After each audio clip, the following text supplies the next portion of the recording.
Hello everyone, আসসালামু আলাইকুম। সবাই কেমন আছেন? ছোট্ট একটা ব্লগ নিয়ে আপনাদের মাঝে আমি হাজির হয়ে গিয়েছি। আপনারা সবাই জানেন আমি ঘুরতে খুবই পছন্দ করি, কিন্তু কে কে জানেন আমি খেতে পছন্দ করি অবশ্যই কমেন্টে জানাবেন।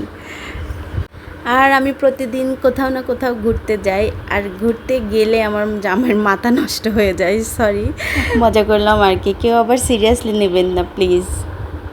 এই যে আর এদিকে আমার মেয়েরাও কিন্তু আমার মতোই হয়েছে, ঘুরতে বেশ পছন্দ করে। আর মায়ের মেয়ে তো মায়ের মতো হবে, তাই আমিও চাই আমার মেয়ে আমার মতোই হোক। ও আর একটা কথা, আমি কিন্তু অনেক দিন ধরে গত 3 মাস হলো ভাবছি প্রতিদিন আমি ডায়েট করব। আর এই যে ডায়েটের নমুনা, কোথাও গেলে আমি এরকম খাই আর আমার ডায়েটের 12টা বাজে। তাই আমি যেখানেই যাই বেশি দেরি করি না, মাত্র 1 পিস পিৎজা খেয়ে আমি বের হয়ে গেছি। আর আমার ভিডিওগুলো কিন্তু আমার মেয়ে করে দেয়, বলা যায় সেই আমার একমাত্র ক্যামেরাম্যান। দেখতে পাচ্ছেন সেও তার ব্লগ করছে তার পেজের জন্য। আর আর কোথাও গেলে আমার ছোট মেয়ে আমার হাত ছাড়বে না, সে সবসময় আমার পাশে থাকবে। আর এই তো এভাবেই কেটে যাচ্ছে আমাদের দিন। সবাই ভালো থাকবেন, আমাদের জন্য দোয়া করবেন। আল্লাহ হাফেজ।